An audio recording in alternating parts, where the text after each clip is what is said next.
Hi friends, welcome to Sai fashions. ನಮ್ಮ Sai fashions ಬಂದು ಬ್ಯಾಂಗ್ಳೂರಲ್ಲಿ ಕತ್ರಿಗುಪ್ಪೆನಲ್ಲಿ ಲೊಕೇಟ್ ಆಗಿದೆ. ನಮ್ಮ ಹತ್ರ beautiful sarees, kurtis, leggings, palazzo pants everything ಇಲ್ಲಿ ಸಿಗುತ್ತೆ. ಇವತ್ತು ನಾನು ಡ್ರೆಸ್ಸಸ್ ತೋರ್ಸೋಕ್ಕೆ ಬರ್ತಾ ಇಲ್ಲ. ಇವತ್ತೊಂದು ಜನರಲ್ ಟಾಪಿಕ್ ಡಿಸ್ಕಸ್ ಮಾಡೋಣ ಅಂತ ಬರ್ತಾ ಇದ್ದೀನಿ. ಆ್ಯಕ್ಚುಲಿ ಈ ಮಂತು 9th ನಮ್ಮ ಮನೆ ಹತ್ರ ಒಂದು ಇನ್ಸಿಡೆಂಟ್ ನಡೆಯಿತು. ಆ ಇನ್ಸಿಡೆಂಟ್ ಬಗ್ಗೆ ಎಕ್ಸ್ಪ್ಲೈನ್ ಮಾಡೋಣ ಅಂತ ಬರ್ತಾ ಇದ್ದೀನಿ ನಾನು. ಇದು ಸ್ವಲ್ಪ general topic, but very important topic ಇದು ಯಾರಿಗಾದರೂ ನಡಿಬೋದು ಈ ಥರ ಸಿಚುವೇಶನ್ನು. ಅದರಿಂದ ನಾನು ಎಕ್ಸ್ಪ್ಲೈನ್ ಮಾಡಬೇಕಂತ ಸುಮಾರು ದಿನದಿಂದ ಅಂದ್ಕೊಳ್ತಾ ಇದ್ದೆ. ಸ್ವಲ್ಪ ಲೇಟ್ ಆಗೋಯಿತು ವಿಡಿಯೋ ಮಾಡೋದು. ಅದು 9th ಆ್ಯಕ್ಚುಲಿ ನಾನು ಮಾರ್ನಿಂಗ್ 7 o'clock ಸ್ವಲ್ಪ ಡಾಗ್ಸ್ ಇದೆ, ಓಲ್ಡ್ ಡಾಗ್ಸ್ ಇದೆ, ಅದಕ್ಕೆ ಫೀಡ್ ಮಾಡೋಕ್ಕೆ ಹೋಗ್ತೀನಿ 7 o'clock ಮಾರ್ನಿಂಗು. ಆವತ್ತು ಅದೇ ಥರ ನಾನು ಅವ್ರಿಗೆ ಬಾಕ್ಸ್ ತಗೊಂಡು ಹೊರಟಿದ್ದೆ. ನಮ್ಮ ಮನೆಯಿಂದ ಪಕ್ಕದ ರೋಡ್ ಹತ್ರ ಹೋಗ್ತಾ ಇದ್ದೀನಿ ಅಷ್ಟೇ. ಅಲ್ಲಿ ಪಕ್ಕದ ರೋಡ್ ಹತ್ರ ಒಂದು 20-30 ಜನ ಗುಂಪಾಗಿ ನಿಂತ್ಕೊಂಡು ಏನೋ ನೋಡ್ತಾ ಇದ್ದಾರೆ ಸಮಥಿಂಗ್. ಏನಪ್ಪ ಇದು, ನಾವು ನೋಡೋಣ, ಕ್ಯೂರಿಯಾಸಿಟಿ ಅಲ್ವಾ, ನಾವು ನೋಡೋಣ ಅಂತ ಹೋಗಿ ನೋಡಿದರೆ ಅಲ್ಲಿ ಒಬ್ಬರು ಮುದುಕರು, ಪಾಪ ಒಂದು 70 to 80 years ಇದೆ ಅವ್ರಿಗೆ. ಅವರು ಆ ರೋಡ್ ಕೊನೆಯಲ್ಲಿ ಬಿದ್ದಿದ್ದಾರೆ, ಬಿದ್ದು ಸತ್ತೋಗಿದ್ದಾರೆ, ಫುಲ್ಲು ಕಂಪ್ಲೀಟ್ ಡೆಡ್ ಅವರು. ಅಲ್ಲಿರೋರನ್ನ ಕೇಳಿದೆ, ಏನಾಯಿತು ಏನು ಅಂತ ವಿಚಾರಿಸಿದ್ರೆ, 5 o'clockನಲ್ಲಿನೇ ಅವ್ರಿಗೆ ಸ್ಟ್ರೋಕ್ ಆಗಿಬಿಟ್ಟು ಒದ್ದಾಡ್ತಾಯಿದ್ರು. ನಾವು 5 o'clock ವಾಕಿಂಗ್ ಹೋಗ್ತಾ ಇದ್ದೀವಿ, ಆವಾಗಲೇ ಸ್ಟ್ರೋಕ್ ಬಂದು ಒದ್ದಾಡ್ತಾಯಿದ್ರು. ಆಮೇಲೆ ಇವಾಗ ಬಂದು ನೋಡಿದರೆ ಸತ್ತೋಗಿದ್ದಾರೆ ಅಂದರು. ಒಂದು 20-30 ಜನ ಇದ್ದಾರೆ ಅಲ್ಲಿ. 5 o'clock ಸತ್ತಿದ್ದಾರೆ ಪಾಪ ಮುದುಕಪ್ಪ. ಅವರು ಹಳ್ಳಿಯವರು, ಅವರ ವೇಷ, ಡ್ರೆಸ್ಸು ಎಲ್ಲ ನೋಡಿದ್ರೇ ನಮಗೆ ಗೊತ್ತಾಗತ್ತೆ ಹಳ್ಳಿನವರು ಅಂತ. ಅವರು ಬಿಳಿ ಶರ್ಟ್ ಉಟ್ಕೊಂಡಿದ್ದಾರೆ, ಬಿಳಿ ಪಂಚೆ ಉಟ್ಕೊಂಡಿದ್ದಾರೆ. ಪಾಪ ಹೆಂಗೆ ಬದುಕಿದ್ರೋ ಏನೋ ಗೊತ್ತಿಲ್ಲ. ಹಳ್ಳಿನಿಂದ ಬಂದಿದ್ದಾರೆ ಬೆಂಗಳೂರಿಗೆ. ಅಲ್ಲಿ ನಮ್ಮ ಪಕ್ಕದ ರೋಡಲ್ಲಿನೇ, ರೋಡ್ ಕಾರ್ನರಲ್ಲಿ ಬಿದ್ದು ಸತ್ತೋಗಿದ್ದಾರೆ ಅವರು. ಅಷ್ಟೊಂದು ಜನ ಇದ್ದಾರೆ. ಒಬ್ಬರು ಪೊಲೀಸ್ ಅವ್ರಿಗೇನು ಯಾರಿಗೂ ಫೋನ್ ಮಾಡಿಲ್ಲ. ಅವ್ರವ್ರ ಪಾಟಿಗೆ ಮಾತಾಡ್ತಾ ಇದ್ದಾರೆ, ಅವ್ರವ್ರ ಪಾಟಿಗೆ ನೋಡ್ತಾನೆ ಇದ್ದಾರೆ. ಆಮೇಲೆ ನಾನು ಹೇಳಿದ್ರಿ, ಅವರ ಜೋಬಲ್ಲೆಲ್ಲ ಏನಾದರೂ ಇದೆಯಾ ನೋಡಿದ್ರೆ ಏನು ಅಂದರೆ, ಮೊಬೈಲ್ ಇತ್ತಮ್ಮ, ನೋಡಿದ್ವಿ, ಚಿಕ್ಕ ಫೋನ್ ಅದು ಬ್ಯಾಟ್ರಿನೇ ಇಲ್ಲ, ಡೆಡ್ ಆಗಿಬಿಟ್ಟಿದೆ ಬ್ಯಾಟ್ರಿ ಅಂದರು. ತಕ್ಷಣ ನಾನು ಹೋಗ್ಬಿಟ್ಟು ಅವ್ರ ಪಾಕೆಟು, ಜೋಬ್ಸ್ ಎಲ್ಲ ಹುಡುಕಿದೆ ನಾನು. ಶರ್ಟ್ ಪ್ಯಾಕೆಟಲ್ಲಿ ಏನೇನೋ ಇಟ್ಕೊಂಡಿದ್ರು ಪೇಪರ್ಸು. ತಕ್ಷಣ ಹುಡುಕಿದೆ, ಅಲ್ಲಿ 2-3 ಜನ ನನ್ನನ್ನು ಹೆದರಿಸ್ಬಿಟ್ರು. ಅಮ್ಮ ಕೇಸ್ ಆಗಿಬಿಡತ್ತೆ, ನೀನು ಹಂಗೆ ಮುಟ್ಟಕ್ಕೆಲ್ಲ ಹೋಗಬೇಡ, ಸುಮ್ಮನೆ ಇರಮ್ಮ, ನಿಂಗೆ ಯಾಕೆ ಅಂತ. ನಾನು ಹೇಳಿದೆ, ರೀ ಅವ್ರು ಮುದುಕಪ್ಪ ಸತ್ತಿದ್ದಾರೆ, ಹೆಂಗೆ ಬದುಕಿದ್ರೆ ಏನೋ ಗೊತ್ತಿಲ್ಲ, ನನ್ನ ಮೇಲೆ ಏನು ಕೇಸ್ ಬರುತ್ತೆ, ಹೋಗ್ರಿ ನಾನು ನೋಡ್ಕೊಳ್ತೀನಿ ಅಂತ ಹಂಗೆ ಹೇಳಿದೆ ನಾನು. ಆಮೇಲೆ ತಕ್ಷಣ ನಮ್ಮ ದೊಡ್ಡ ಹುಡುಗನಿಗೆ ಫೋನ್ ಮಾಡಿದೆ, ನೋಡಪ್ಪ ಈ ಥರ ಯಾರೋ ಪಾಪ ಒಬ್ಬರು ದೊಡ್ಡವರು ಸತ್ತೋಗ್ಬಿಟ್ಟಿದ್ದಾರೆ, ಬೇಗ ಬಾರೋ, ನನಗೆ ಕೈ ಕಾಲು ಆಡ್ತಾ ಇಲ್ಲ ಅಂದೆ. ತಕ್ಷಣ ನಮ್ಮ ಹುಡುಗನೂ ಓಡಿ ಬಂದ ಮನೆಯಿಂದ. ಒಂದು 2 minutes ಅಷ್ಟೇ. ನಮ್ಮ ಹುಡುಗನೂ ಓಡಿ ಬಂದ, ದೊಡ್ಡ ಹುಡುಗ. ಅವನು ಹೇಳಿದ, ಅಮ್ಮ ಪೊಲೀಸ್ ಕಂಪ್ಲೇಂಟ್ ಕೊಡಬೇಕು ಅಂತ. ಅಲ್ಲಿರೋರು 2-3 ಜನ ಎಲ್ಲ ಹೆದರಿಸಿದ್ರು. ಬೇಡ, ಕಂಪ್ಲೇಂಟ್ ಮಾಡೋದು ಬೇಡ ಅಮ್ಮ, ಸುಮ್ಮನೆ ಇರಿ, ನಿಂಗೆ ಯಾಕೆ ತಲೆನೋವು, ಈ ಥರ ಹೇಳಿದರು. ನಾನು ಹೇಳಿದೆ, ಕಂಪ್ಲೇಂಟ್ ಆದರೆ ಏನು ಮಾಡ್ತಾರೆ, ನಾನೇನು ಅವ್ರನ್ನ ಕೊಲೆ ಮಾಡಿಲ್ಲ, ಸಾಯಿಸಿಲ್ಲ, ಪಾಪ ಅವ್ರ ಪಾಟಿಗೆ ಅವರು ಸತ್ತಿದ್ದಾರೆ. ಅಟ್ಲೀಸ್ಟ್ ನಾವು ಇನ್ಫಾರ್ಮ್ ಮಾಡಬೇಕಲ್ವ, ಅವ್ರು ಯಾವ ಊರಿಂದ ಬಂದರು ಏನು ನಮಗೆ ಗೊತ್ತಿಲ್ಲ ಅಂತ. ತಕ್ಷಣ ನಮ್ಮ ಹುಡುಗನೂ ಪೊಲೀಸ್ ಅವ್ರಿಗೆಲ್ಲ ಫೋನ್ ಮಾಡಿದ.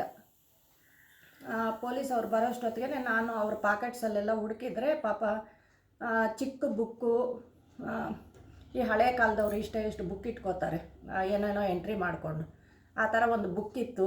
ಆಮೇಲೆ ಒಂದು 7-8 ಪೇಪರ್ಸು ಎಲ್ಲ ಇತ್ತು. ಅವ್ರ ಮನೆ ಖರ್ಚುದು ಲೆಕ್ಕೆ, ಈ ಥರ ಪೇಪರ್ಸ್ ಎಲ್ಲನೂ ಇತ್ತು. ಅವರ ಜೋಬಲ್ಲಿರೋ ಪೇಪರ್ಸು ಎಲ್ಲ ತೆಗೆದ ಮೇಲೆ ಒಬ್ಬೊಬ್ಬರಾಗಿ ಧೈರ್ಯ ಮಾಡ್ಕೊಂಡು ಬಂದರು, ಅಮ್ಮ ನನ್ನ ಕೈಗೆ ಕೊಡಿ, ನಾನು ನೋಡ್ತೀನಿ, ನಿನ್ನ ಕೈಗೆ ಕೊಡಿ, ನೀನು ನೋಡ್ತೀನಿ ಅಂತ. ಯಾಕೆಂದರೆ ಜವಾಬ್ದಾರಿ ನನ್ನ ಮೇಲೆ ಹೋಯಿತು ಅಲ್ವಾ. ಅದರಿಂದ ಎಲ್ಲರಿಗೂ ಧೈರ್ಯ ಬಂತು ಆವಾಗ. ನಾನು ನೋಡ್ತೀನಿ ಕೊಡಮ್ಮ, ನೀನು ನೋಡ್ತೀನಿ ಕೊಡಮ್ಮ ಅಂತ. ಆಮೇಲೆ ಬುಕ್ಕೆಲ್ಲ ಹುಡುಕಿದ್ರು.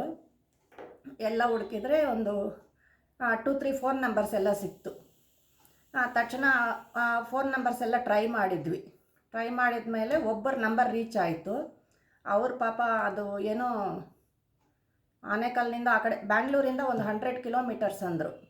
ಅದು ಅವ್ರ ಊರ ಹೆಸರು ನನಗೆ ಮರ್ತೋಯ್ತೆ ಆ್ಯಕ್ಚುಲಿ. ಇಲ್ಲಿಂದ 100 kilometers ಅಂತೆ. ಆಮೇಲೆ ಅವ್ರಿಗೆ ಹೇಳಿದ್ವಿ, ನೋಡಪ್ಪ ಈ ಥರ ಒಬ್ಬರು ಮುದುಕಪ್ಪ ಬಿದ್ದಿದ್ದಾರೆ ರೋಡಲ್ಲಿ, ನಾವು ಇರೋದು ಈ ಥರ ಕತ್ರಿಗುಪ್ಪೆ ಏರಿಯಾ, ನಿಮ್ಮ ನೆಂಟರು ಯಾರಾದರೂ ಇಲ್ಲಿ ಕತ್ರಿಗುಪ್ಪೆನಲ್ಲಿದ್ದರೆ ತಕ್ಷಣ ತಿಳಿಸ್ಕೊಡಿ ಅಂತ ಫೋನ್ ಮಾಡಿದ್ವಿ. ಅವರು ಅಯ್ಯಯ್ಯೋ ಹೌದಾ ಅಮ್ಮ ಈ ಥರ ಆಯಿತಾ, ನಮ್ಮದು 100 ಕಿಲೋಮೀಟರ್ ದೂರ ಅಮ್ಮ, ಪಾಪ ನಿನ್ನೆ ಬಂದರು ನೆಂಟರ ಮನೆಗೆ ಅಂತ ಅವ್ರ ನೆಂಟರಿಗೆಲ್ಲ ಫೋನ್ ಮಾಡಿದ್ರು ಅವರು ಊರಿಂದ. ಆಮೇಲೆ ಅವರು ನೆಂಟರು ಬಂದರು. ಅವ್ರ ನೆಂಟರು ಬಂದು ಆ್ಯಕ್ಚುಲಿ ಅವರು ಬಿದ್ದಿದ್ದಾರಲ್ಲ ಅಲ್ಲಿಂದ 3ನೇ ಮನೆಗೇ ಅವ್ರು ಬಂದಿರೋದು ಪಾಪ ಊರಿನಿಂದ. ಆಮೇಲೆ ಅವರೂ ಬಂದು ಓಡಿ ಬಂದು ಅವರ ಬಾಡಿನ ಎತ್ಕೊಂಡು ಮನೆ ಹತ್ರಕ್ಕೆ ಹೋದರು. ಅಷ್ಟೊತ್ತಿಗೆ ಪೊಲೀಸ್ ಎಲ್ಲನೂ ಬಂದರು. ಒಂದು 15 ಮಿನಿಟ್ಸಲ್ಲಿ ಇಷ್ಟೆಲ್ಲ ನಡೀತು. ತಕ್ಷಣ ಪೊಲೀಸ್ ಅವರು ಬಂದುಬಿಟ್ರು. ಅವರು ಕೇಳಿದರು, ಏನಾಯಿತು ಏನು, ಯಾರು ನಮಗೆ ಫೋನ್ ಮಾಡಿ ತಿಳಿಸಿದ್ದು ಎಲ್ಲ ಕೇಳಿದರು. ಆಮೇಲೆ ಹೇಳಿದ್ದು, ಸರ್ ನಾವೇ ಸರ್ ಫೋನ್ ಮಾಡಿದ್ದು ಅಂತ ಹೇಳಿದ್ದೀವಿ. ಅವರು ಅಲ್ಲಿರೋರೇ ಸುಮಾರು ಜನಕ್ಕೆ ಹೇಳಿದರು, ನೋಡಪ್ಪ 5 ಗಂಟೆಗೆ ಪಾಪ ಇದು ಸ್ಟ್ರೋಕ್ ಆಗಿಬಿಟ್ಟು ಒದ್ದಾಡ್ತಾ ಇದ್ರಿ ಅಂದರೆ ಅಟ್ಲೀಸ್ಟ್ ನೀವಾದರೂ ಫೋನ್ ಮಾಡಬೇಕಿತ್ತಲ್ವಾ ಅಂತ. ನಾವು ಈ ಥರ ಏನಾದರೂ ಸಿಚುವೇಶನ್ ಬಂದಾಗ ನಾವು ಎತ್ಕೊಂಡೋಗಿ ಹಾಸ್ಪಿಟ್ಲಿಗೆ ಹಾಕೋಕ್ಕೆ ಆಗಿಲ್ಲ ಅಂತ ಬಿಡಿ, ಆಗಿಲ್ಲ ಅಂದರೆ ಬಿಡಿ, ಅಟ್ಲೀಸ್ಟ್ 100ಗೆ ಕಾಲ್ ಮಾಡಿಬಿಟ್ಟು ನೋಡಿ ಸರ್ ಈ ಥರ ನಡೆದಿದೆ ಅಂದರೆ ಅವರು ರೆಸ್ಪಾನ್ಸಿಬಿಲಿಟಿ ತೊಗೊಂಡು ಅವ್ರು ಏನೋ ಆಂಬುಲೆನ್ಸಲ್ಲಿ ಎತ್ಕೊಂಡು ಹೋಗೋದು, ಹಾಸ್ಪಿಟ್ಲ್ ಸೇರಿಸೋದು ಏನೋ ಒಂದು ಮಾಡ್ತಾರೆ. ಪಾಪ ಅವರು ಈ ಜನ ನೋಡ್ತಾನೇ ಇದ್ದಾರೆ. ಇಲ್ಲಿ 5 o'clockಗೆಲ್ಲ ವಾಕಿಂಗ್ ಸ್ಟಾರ್ಟ್ ಮಾಡ್ತಾರೆ ನಮ್ಮ ಜನಗಳು. ಆ 5ಇಂದ ಹೋಗೋರು ಬರೋರೆಲ್ಲ ನೋಡ್ತಾ ಇದ್ದಾರೆ, ಹೋಗ್ತಾ ಇದ್ದಾರೆ. ಅವರು ಪಾಪ ಸ್ಟ್ರೋಕ್ ಆಗಿಬಿಟ್ಟು ಅದು ಎಷ್ಟೊತ್ತು ಒದ್ದಾಡಿದ್ರೋ ಗೊತ್ತಿಲ್ಲ. ಪಾಪ ಹಂಗೆ ಒದ್ದಾಡಿ ಹಂಗೆ ಸತ್ತೋಗ್ಬಿಟ್ಟಿದ್ದಾರೆ ಅವರು. ತುಂಬ ನೋವಾಯಿತು ನನಗೆ ಅವ್ರನ್ನ ನೋಡಿಬಿಟ್ಟು ಆ ಸ್ಥಿತಿನಲ್ಲಿ. ಅವರು ಯಾವ ಊರಿನಿಂದ ಬಂದರೋ ಗೊತ್ತಿಲ್ಲ, ಎಷ್ಟು ಕನಸುಗಳಿತ್ತು, ಯಾವ ಊರಿನಿಂದ ಯಾರ ಮನೆಗೆ ಬಂದರೂ ಗೊತ್ತಿಲ್ಲ. ಪಾಪ ಆ ರೋಡ್ ಪಕ್ಕ ಒಂದು ಅದು ಏನು ಹೇಳ್ತಾರೆ ಅಟ್ಲೀಸ್ಟ್ ಸ್ವಲ್ಪ ಕಸ ಆ ಥರ ಎಲ್ಲ ಇರುತ್ತೆ. ಪಾಪ ಅಂಥ ಜಾಗದಲ್ಲಿ ಬಿದ್ದು ಪಾಪ ಸತ್ತೋಗ್ಬಿಟ್ಟಿದ್ದಾರೆ ಅವರು. ಅಟ್ಲೀಸ್ಟ್ ನಾವು ಏನು ಮಾಡೋದು ಬೇಡ, ಅಟ್ಲೀಸ್ಟ್ ಒಂದು ಪೊಲೀಸ್ ಅವ್ರಿಗೆ ಇನ್ಫಾರ್ಮೇಷನ್ ಕೊಡಿ ದಯವಿಟ್ಟು. ಅವ್ರು ಬರ್ತಾರೆ, ಅಟ್ಲೀಸ್ಟ್ ಅವ್ರು ಏನೋ ನೋಡ್ತಾರೆ, ಹಾಸ್ಪಿಟ್ಲ್ಗೆ ಎತ್ಕೊಂಡು ಏನೋ ಜವಾಬ್ದಾರಿ ತೊಗೋತಾರೆ.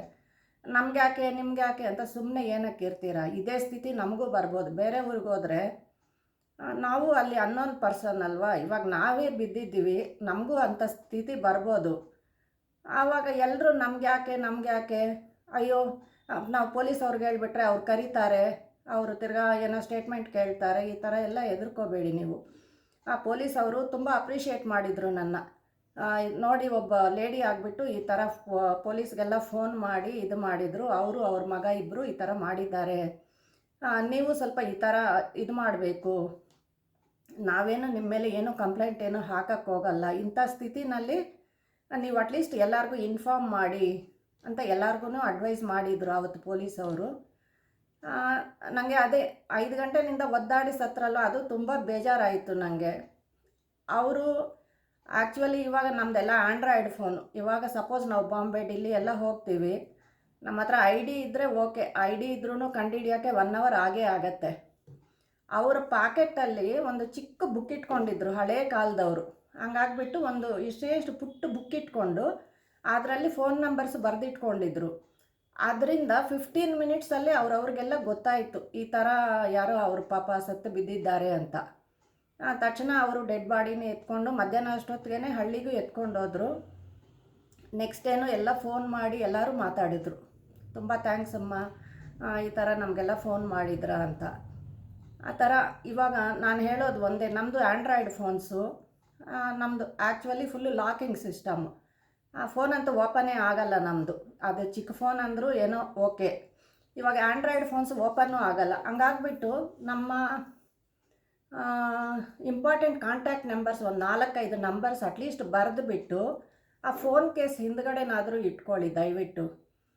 ಆ ಫೋನ್ ನಂಬರ್ ಆದರೂ ಇದ್ದರೆ ನಮ್ಮವ್ರಿಗೆ ಬೇಗ ತಿಳಿಯತ್ತೆ ಏನಾದರೂ ನಡೀತು ಅಂತ ಆದರೆ, ಈ ಥರ ಸಿಚುವೇಶನ್ ಆದರೆ ಸ್ವಲ್ಪ ಬೇಗ ನಮ್ಮವ್ರಿಗೂ ಗೊತ್ತಾಗತ್ತೆ ಏನೋ ನಡೆದಿದೆ ಈ ಥರ ಅಂತ.